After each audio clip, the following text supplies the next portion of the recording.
Hey everyone, this is a second update. It is Tuesday, September 1st, I think. We just got this in here. This is an old GMC. We're going to be doing a few things to it. This was the factory interior. This is that old school houndstooth, like the original houndstooth.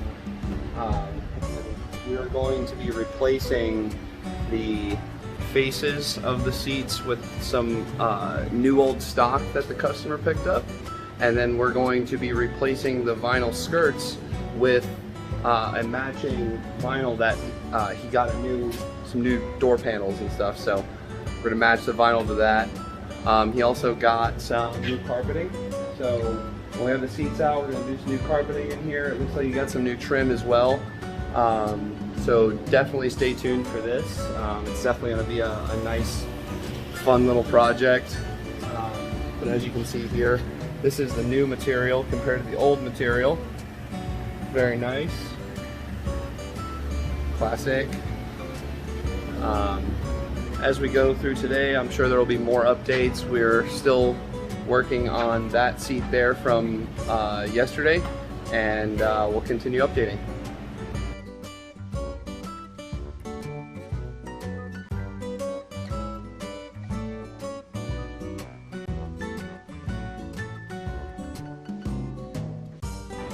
All right, so let's get started on this thing. How's about we get started on it, eh?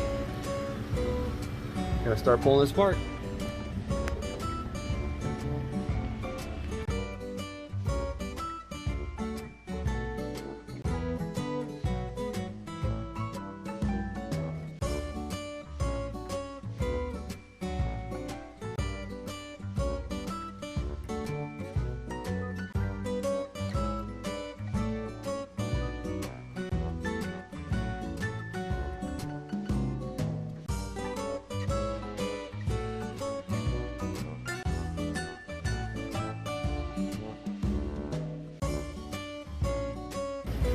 Alright, so I may have mentioned this in the beginning or in the other portion of me taking apart the other seat.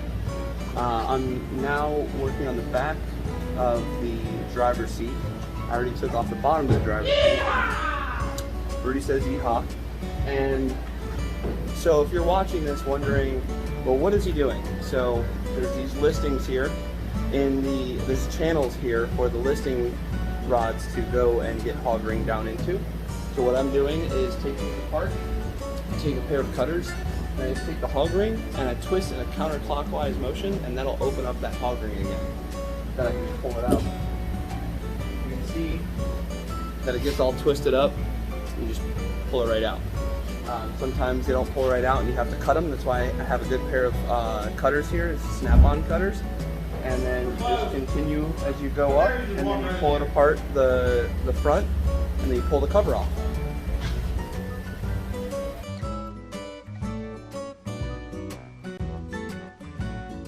Hey, I wanted to pause the time lapse there for a second just to kind of show this off. What a lot of people mistake when they're cutting apart covers is trying to remember which way the listings go.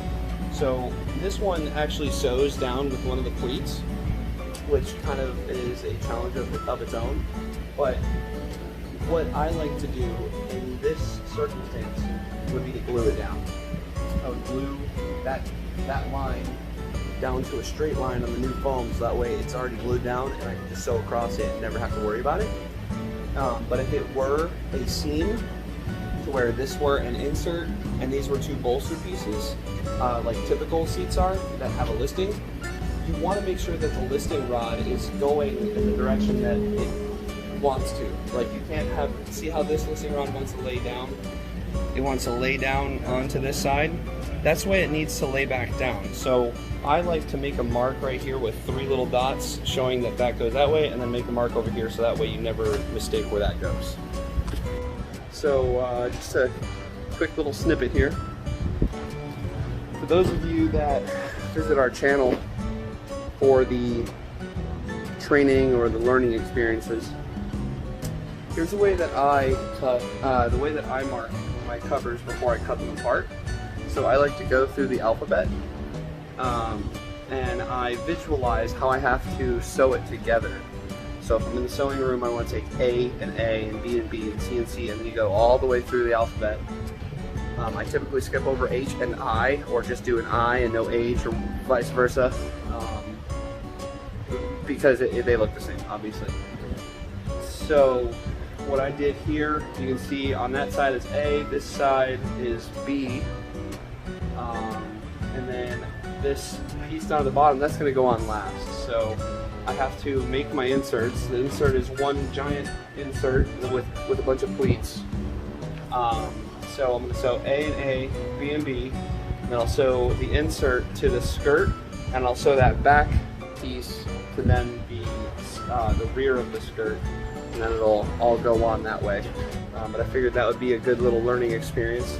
I also like to do an X in places that are, you know, that's the bottom portion of the seat, that's the listing. So it's really nice to just make sure everything's in order. I put a bunch of marks as well, so that way when I start in the middle and I come all the way around, I want to make sure that line's in the middle, that line lines up, because then that's the corner. But yeah. Hey everyone, so this is probably going to be in the 81 Jimmy update, but also I kind of want to make this a side clip for those of you who do not know how to take apart the button retainers on these. There's a lot of styles, but this is a pretty common one where the button post goes through and gets, you know, pressure fitted into those slots. There's a little, you know, hole in the one slot. So what we're gonna do is kind of show everyone how to do that.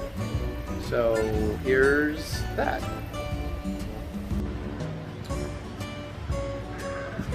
We're reusing these, so I'm gonna have to pull these off. It almost looks like somebody screwed, like twisted them on it.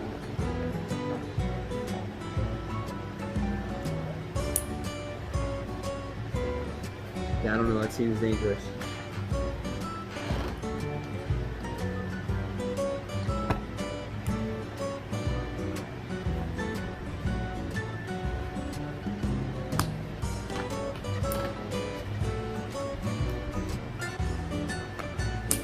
Woo, that's dangerous right there. Ow.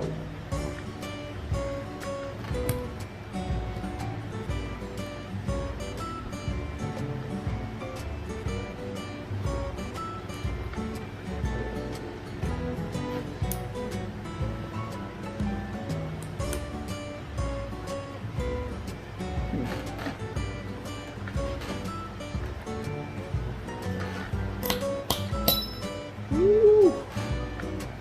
Alright. Came right off, I'm glad. Alright. Look at that. Factory buttons. Just gotta kind of clean them up a little bit. It's always nice. Oh, here's the time lapse of that.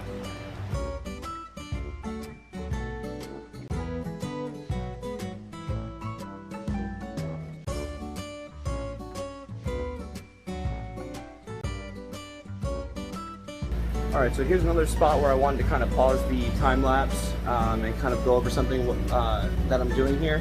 When I'm cutting apart these stitches here, I want to make sure that I'm kind of tugging on either side here. So I don't know how well I'm going to be able to do it with the camera here, but you want to tug on that, if you can see that. So you want to give it a tug, and then you want to hit that with your razor blade. That one stitch, it keeps coming out. And if you get good at it, you can get it to where you just line your blade up and you can come across and hit it like this. Sometimes that can be a little dangerous though, because when you're repairing seats and you're not fully restoring the entire seat like we are, sometimes you reuse the skirts or the back parts of the seat. So if you're cutting this apart, because typically you have to cut the whole back of the seat apart to do like a top stitch or anything like that, you want to be sure that you don't cut that material, obviously, because then you have to sew in further, you're going to change the shape of everything, you're going to cause yourself some issues. So just be safe with the razor blade, of course, but you just want to pop, pop, pop, pop, just get every single one of them stitches out of the way, and then go from there. Back to the time lapse.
Alright, so as you can see from that time lapse and a little bit of information in between, I now have all of these pieces cut apart, marked, and ready to be patterned out. What I'm going to do from here though is take apart the rip stitches in the back. So if you don't know what the rip stitches are or why I'm doing that, the material on this side hasn't shrunk. So I'm going to use this as a pattern. This is a good way to kind of learn on pattern making. So what I'm going to do here is take out these rip stitches, and if you don't know what a rip stitch is, they're made with a special machine. And you have to find what side that it starts on, and you pull it, you pull the one thread, and it pulls all the way up. It rips all the way up, so that's what a rip stitch is. Sometimes these older ones, they don't like to rip, and I have to come from the back side and cut all the way up, and you know, it's time consuming, but typically they just rip right off, especially these older ones, and then you can go from there. Time lapse. So here's that example of that rip stitch. So I found what side that it started on, and then I just took out like one or two of the stitches. And you can see here, all you have to do is pull. And it might not go underneath here because it stitches across. So when you have this, you're gonna have to restart it on this side. But as you can see, you just pull on that and it rips right up.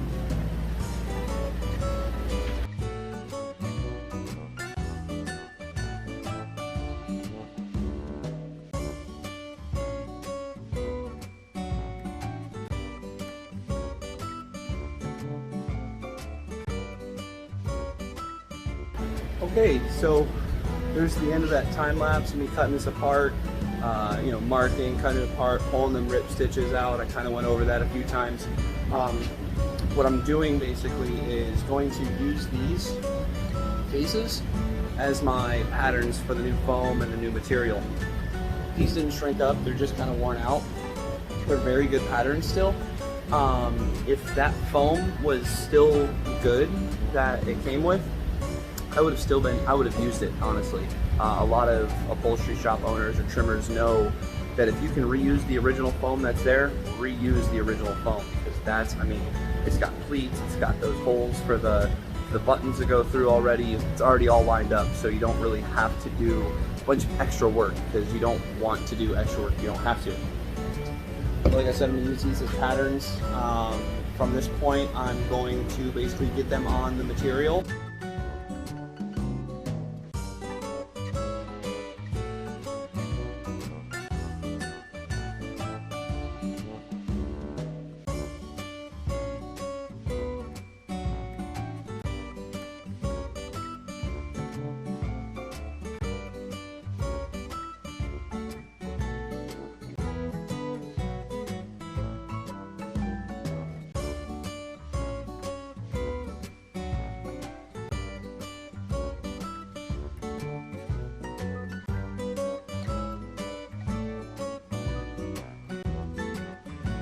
Hey everyone, so this is going to be another little how-to. I'm finishing up some carpets for that Jimmy that we're working on, and I need to kind of make a bound edge. So being that we don't have the same color binding that we need for the vinyl that we used, we're using some of the vinyl, and we're going to make what's called a rolled edge binding.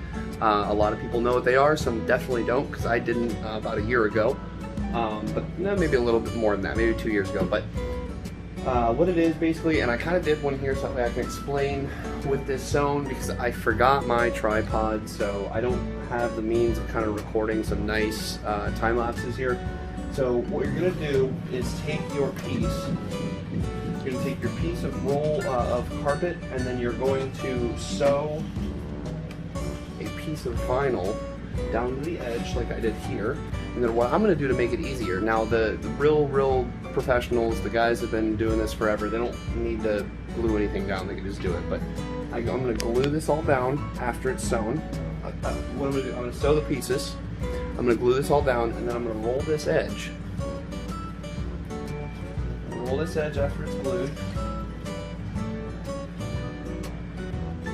And then sew right next to, sorry for the angles everyone, I'm going to sew right next to that edge, so that way it looks like a binding. That's called a rolled edge binding.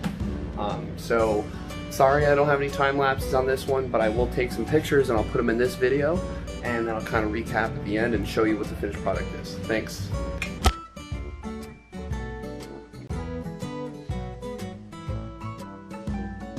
Okay, so as you can see, I just got done sewing those, the edges. What I do is I trim the carpet on an angle and then sew down so that way there's not a bunch of extra material in there. And then you can see here that I glued along both edges, and then now I'm going to sit there and fold. I'll have a picture right here. Alright, so I got everything glued down. I got it wrapped around like I showed you I was going to do, and then now I'm going to sew along the edge. Okay, so I got these now sewn and then glued. You can see I glued and wrapped it around the side. You want to make sure, I'm kind of turning it around here. You're going to want to make sure that you pull it evenly so there's no lumps. Ooh, my nose in the way, sorry. I mean, mine has a couple of little lumps. I don't do this all the time. I'm not the best at even binding stuff, so I'm no Lance Colbert. But now I'm going to sew right along this edge. I'm going to ride that foot. As a matter of fact, I'm not even going to use this machine. I'm going to use my machine because I have a really, really small walking foot. Sorry. Got a really, really small walking foot, and I can get real close to that edge. So, sorry about no time lapses, but here's some pictures.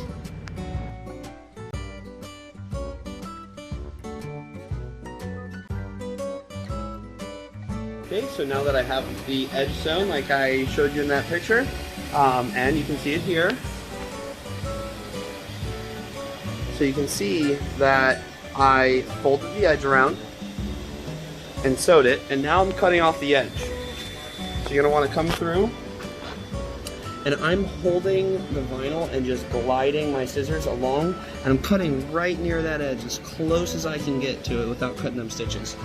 So that way you can glue it back down or install it like you would in a vehicle. So here's the final photos.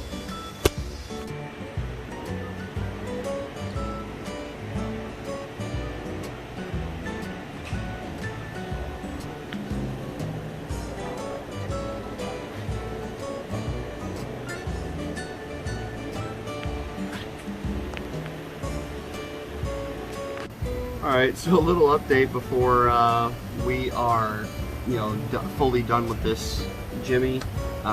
This headliner was already installed when it came to us, and it was kind of falling, so we figured we'd take the initiative and just kind of re-glue it up for him.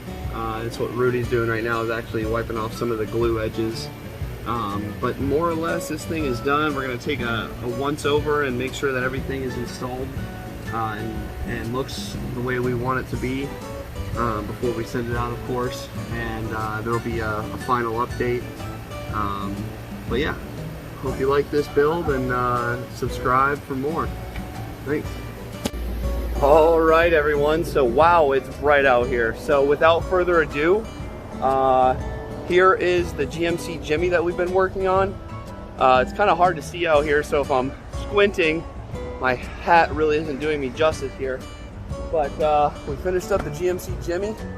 I'm going to kind of give everyone a nice little walk through here and kind of go over everything that we did. This, of course, will be a part of the build. Video, of course. But yeah, let's kind of go over all of this here, and hope you all enjoy this. So, thanks for watching.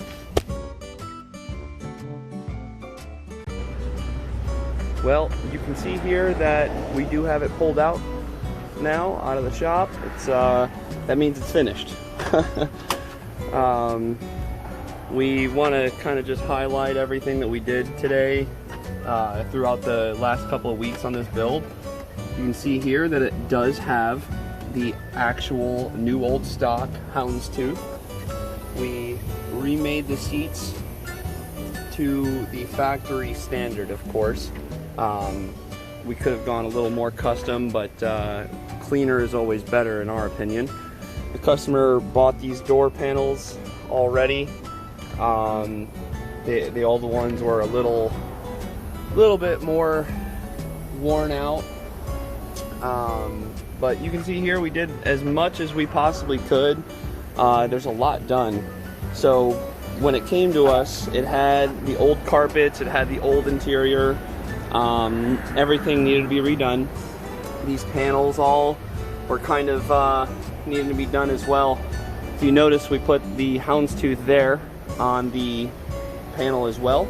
That's not actually factory, for those of you who don't know. We do have everything functioning again.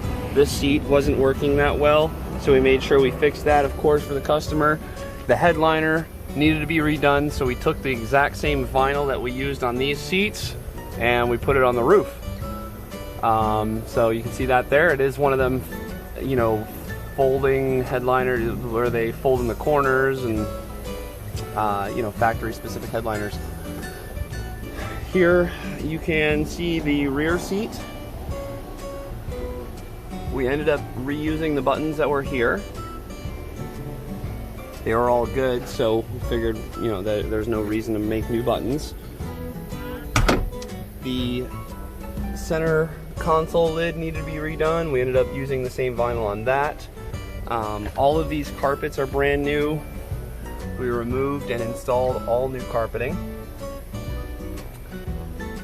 The headliner in the rear was also falling, so we did not change that out. We just used what was there and just re-glued the whole headliner back up.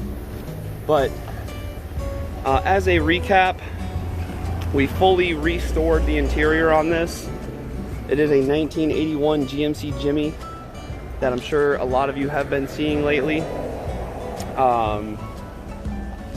We put a lot of time and work into this one. The customer is a very good friend of Lance's, and you know, it's just one of them clean builds that we like to share with everyone. Like I said, that is some new old stock. The customer did provide us with that. We didn't end up buying that, but we put pleats in it. We wanted to run the pleats down the straight lines like you can see here. This follows the straight line of the white, this follows the straight line of the gray, and so on and so forth. Same thing with the buttons. We wanted to make sure that those got all put back into a factory location. The carpeting has been redone. We did have to make a few modifications to the carpet, being that the carpet was slightly incorrect. It was sent to the customer that way, so they would not replace it. They said that it is the correct carpet when, you know, it was not. So we did have to make a few modifications here. That's why this is here. That's not usually there. So it's a little custom, you know, that's what we do. We left that blue tape on there so the customer can have the satisfaction of pulling that off brand new. That's always fun to do when you have a new interior. Like I was mentioning in the rears, these here were not like this. We took the same vinyl that we put on the seats, put pleats down, and then took the excess houndstooth material and put that in the middle of each side. Of course, carpet in the rear is new as well. We repaired some foams, but outside of that, everything was able to be salvaged. So this was a really clean build. It was a lot of fun. And those of you who have been asking about it, I'm glad that you're all very excited about this one. You know, it took some time, so I didn't want to keep uploading videos and photos, and then, you know, it's the same thing over and over again. So we figured, why not? We'll just do the one update, and then we'll do a final update here at the end. But I hope you all enjoy that one. Here will be some photos of the interior, of course. And again, thanks for subscribing, like, share, comment. Bye, guys.